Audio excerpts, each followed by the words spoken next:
The Gothic Line formed Field Marshal Albert Kesselring's last major line of defense in the Italian campaign during the final stages of World War II, along the summits of the northern part of the Apennine Mountains during the fighting retreat of the German forces in Italy against the Allied armies in Italy commanded by General Sir Harold Alexander. Adolf Hitler had concerns about the state of preparation of the Gothic Line. He feared the Allies would use amphibious landings to outflank its defenses. To downgrade its importance in the eyes of both friend and foe, he ordered the name, with its historic connotations, changed, reasoning that if the Allies managed to break through they would not be able to use the more impressive name to magnify their victory claims. In response to this order, Kesselring renamed it the Green Line in June 1944. Using more than 15,000 slave laborers, the Germans created more than 2,000 well-fortified machine gun nests, casemates, bunkers,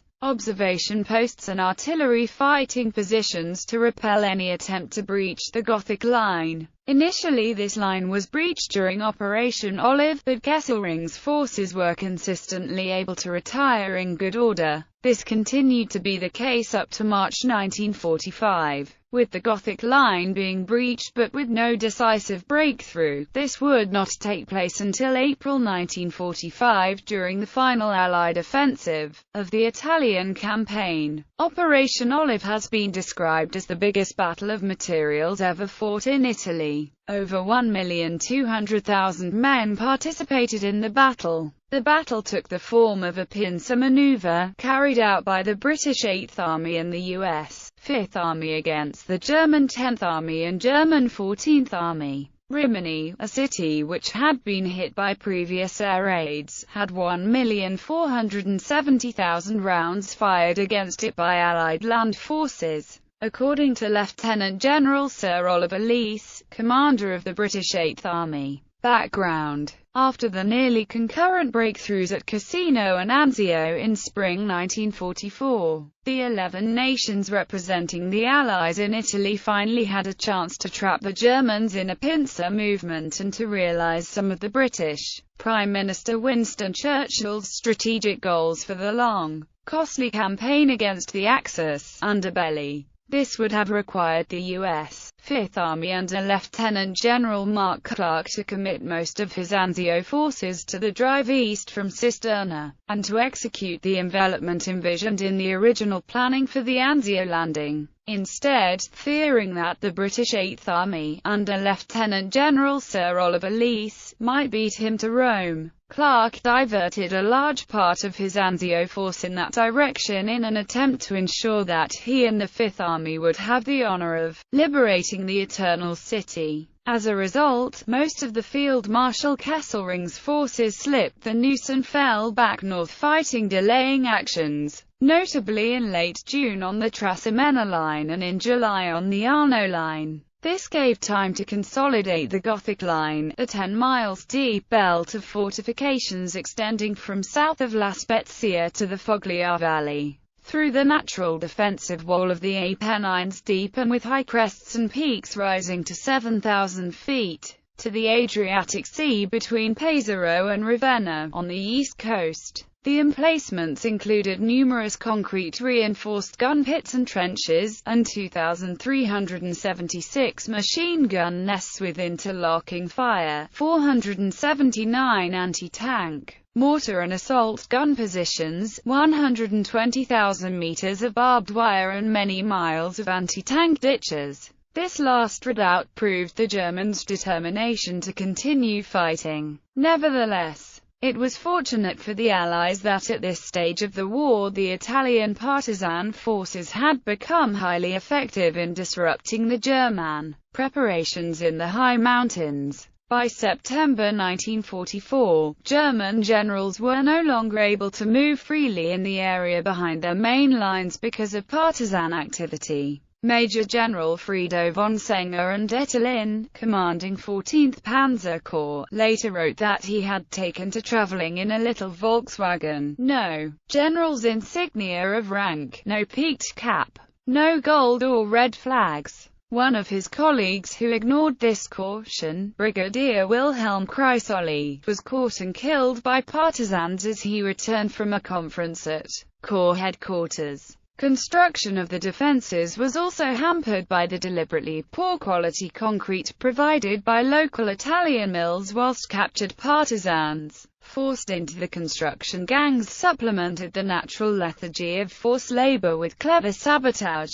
Nevertheless, prior to the Allies' attack, Kesselring had declared himself satisfied with the work done, especially on the Adriatic side, where he contemplated an assault on the left wing with a certain confidence. Allied strategy. The Italian front was seen by the Allies to be of secondary importance to the offensives through France, and this was underlined by the withdrawal during the summer of 1944 of 7 divisions from the U.S. Fifth Army to take part in the landings in southern France, Operation Dragoon. By the 5th of August, the combined strength of the U.S. Fifth Army and the British Eighth Army had fallen from 249,000 to 153,000, and they had only 18 divisions to confront the combined German 10th and 14th Army's strength of 14 divisions plus 4 to 7 reserve divisions. Nevertheless, Winston Churchill and the British Chiefs of Staff were keen to break through the German defences to open up the route to the northeast through the Ljubljana Gap into Austria and Hungary.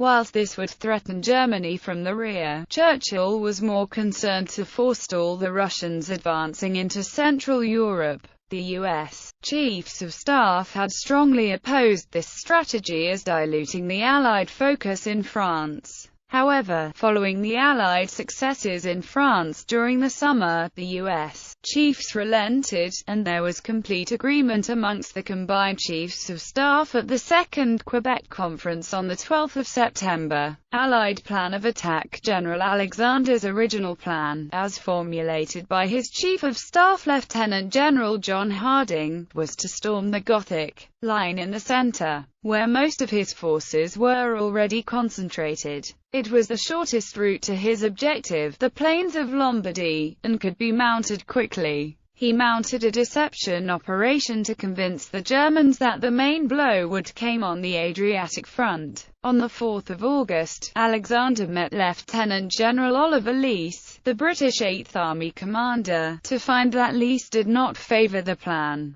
He argued that the Allies had lost their specialist French mountain troops to Operation Dragoon and that the Eighth Army's strength lay in tactics, combining infantry, armour and guns which could not be employed in the high mountains of the central Apennines. It has also been suggested that Leese disliked working in league with Clark after the U.S. Fifth Army's controversial move on Rome at the end of May and early June, and wished for the Eighth Army to win the battle on its own. He suggested a surprise attack along the Adriatic coast. Although Harding did not share Leese's view, an Eighth Army planning staff had already rejected the idea of an Adriatic offensive. Alexander was not prepared to force Leese to adopt a plan which was against his inclination and judgment, and Harding was persuaded to change his mind. Operation Olive, as the new offensive was christened, called for Leese's Eighth Army to attack up the Adriatic coast toward Pesaro and Rimini and draw in the German reserves from the center of the country.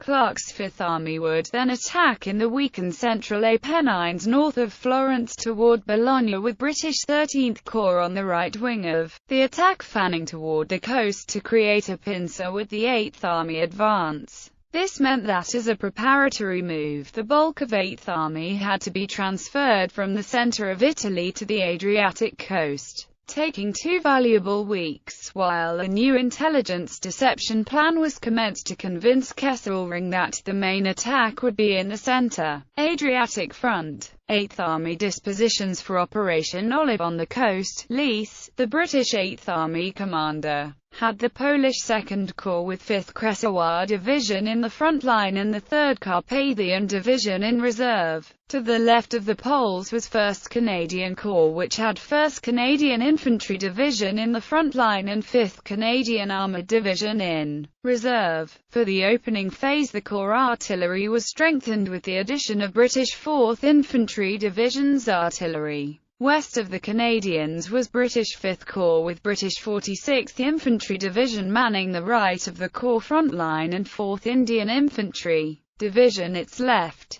In reserve were the British 56th Infantry Division, British 1st Armoured Division, British 7th Armoured Brigade and British 25th Tank Brigade. Further to the rear was the British 4th Infantry Division waiting to be called forward to join the Corps. The left flank of the 8th Army front was guarded by 10th Corps employing 10th Indian Infantry Division and 2 armoured car regiments, 12th and 27th Lancers. Prior to the attack, the Canadian Corps front was covered by patrolling Polish cavalry units and 5th Corps by patrolling elements of the Italian Liberation Corps. In Army Reserve, also waiting to be called forward, was the 2nd New Zealand Division. German 10th Army dispositions facing the 8th Army was the German 10th Army's 66th Panzer Corps. Initially, this had only 3 divisions. 1st Parachute Division facing the Poles, 71st Infantry Division inland on the Parachute Division's right and 278th Division on the Corps right flank in the hills, which was in the process of relieving 5th Mountain Division. The 10th Army had a further 5 divisions in 51st Mountain Corps covering 80 miles of front line on the right of 66th Panzer Corps and a further 2 divisions, 162nd Infantry Division and 98th Infantry Division from the 25th of August, covering the Adriatic coast behind 66th Corps. In addition, Kesselring had in his Army Group Reserve 90th Panzer Grenadier Division and 26th Panzer Division. 8th Army attacked the British 8th Army, crossed the Metaro River and launched its attack against the Gothic Line outposts on the 25th of August. As Polish 2nd Corps on the coast, and 1st Canadian Corps on the coastal plain on the Poles' left, advanced towards Pesaro, the coastal plain narrowed and it was planned that the Polish Corps, weakened by losses and lack of replacements, would go into Army Reserve and the front on the coastal plain would become the responsibility of the Canadian Corps alone. The Germans were taken by surprise, to the extent that both von Viertinghoff and the Parachute Division's commander, Richard Heydrich, were away on leave. They were in the process of pulling back their forward units to the Greenau fortifications of the Gothic Line proper, and Kesselring was uncertain whether this was the start of a major offensive or just 8th Army advancing to occupy vacated ground, whilst the main Allied attack would come on the U.S.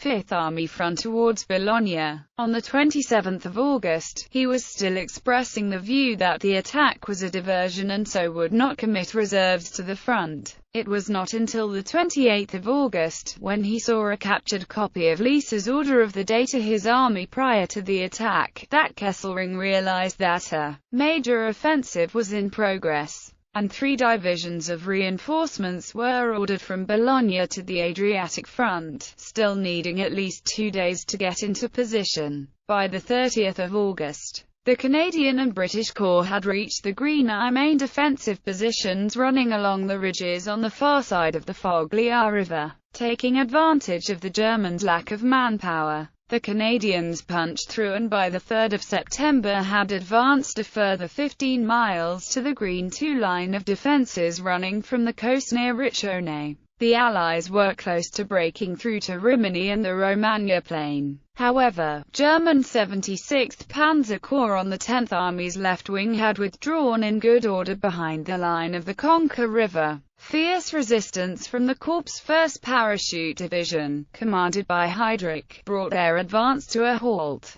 Meanwhile, British 5th Corps was finding progress in the more difficult hill terrain with its poor roads tough going. On 3 to 4 September, while the Canadians once again attacked along the coastal plain, 5th Corps made an armored thrust to dislodge the Coriano Ridge defenses and reach the Marano River. This was to open the gate to the plain beyond, which could be rapidly exploited by the tanks of British 1st Armoured Division, poised for this purpose. However, after 2 days of gruesome fighting with heavy losses on both sides, the Allies were obliged to call off their assault and reassess their strategy. General Leese decided to outflank the Coriano Ridge positions by driving westwards toward Croce and Gemeno to reach the Marano Valley, which curved behind the Coriano positions to the coast some 2 miles north of Riccione. Battles for Gemeno and Croce. The Battle of Gemeno has been nicknamed by some historians as the Casino of the Adriatic. After 11 assaults between 4 and 13 September, it was the turn of Indian 4th Division, who after a heavy bombardment made the 12th attack at 300 on 15 September and finally carried and secured the German defensive positions. In the meantime, to the north, on the other side of the Conca Valley, a similarly bloody engagement was being ground out at Croce. The German 98th Division held their positions with great tenacity, and it took 5 days of constant fighting, often door-to-door and hand-to-hand, before 56th Division captured Croce.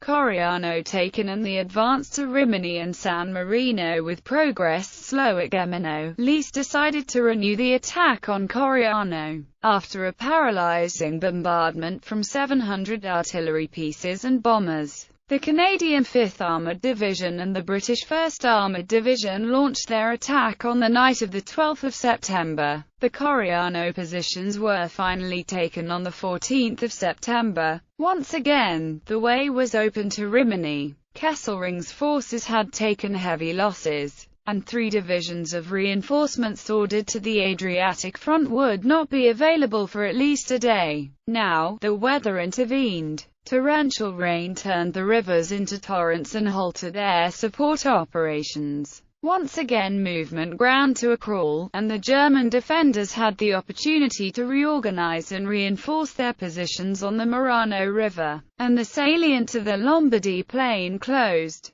Once more, the 8th Army was confronted by an organized line of defense, the Rimini Line. Meanwhile, with Croce and beyond it, Montescudo secured the left wing of the 8th Army advanced to the Marano River and the frontier of San Moreno. The Germans had occupied neutral San Marino over a week previously to take advantage of the heights on which the city-state stood. By the 19th of September, the city was isolated and fell to the Allies with relatively little cost. 3 miles beyond San Marino lay the Marecchia Valley, running across the 8th Army line of advance and running to the sea at Rimini. On the right, the Canadian Corps on the 20th of September broke the German positions on the AUSA River and into the Lombardy Plain, and 3rd Greek Mountain Brigade entered Rimini on the morning of the 21st of September as the Germans withdrew from their positions on the Rimini line behind the AUSA to new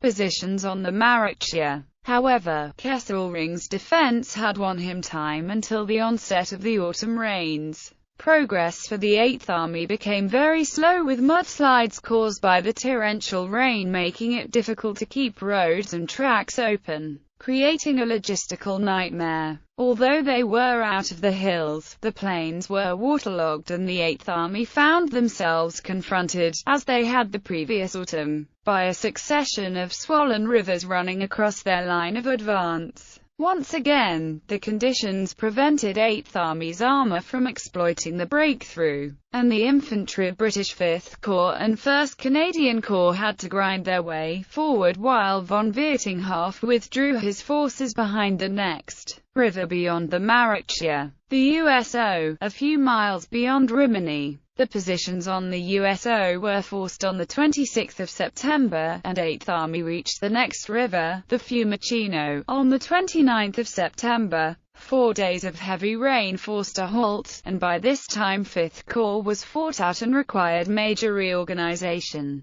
Since the start of Operation Olive, 8th Army had suffered 14,000 casualties. As a result, British battalions had to be reduced from 4 to 3 rifle companies due to a shortage of manpower. Facing the 8th Army, the 76th Panzer Corps had suffered 16,000 casualties. As the 8th Army paused at the end of September to reorganize, Leese was reassigned to command the Allied land forces in Southeast Asia, and Lieutenant General Richard McCreery was moved from commanding British 10th Corps to take over the Army command.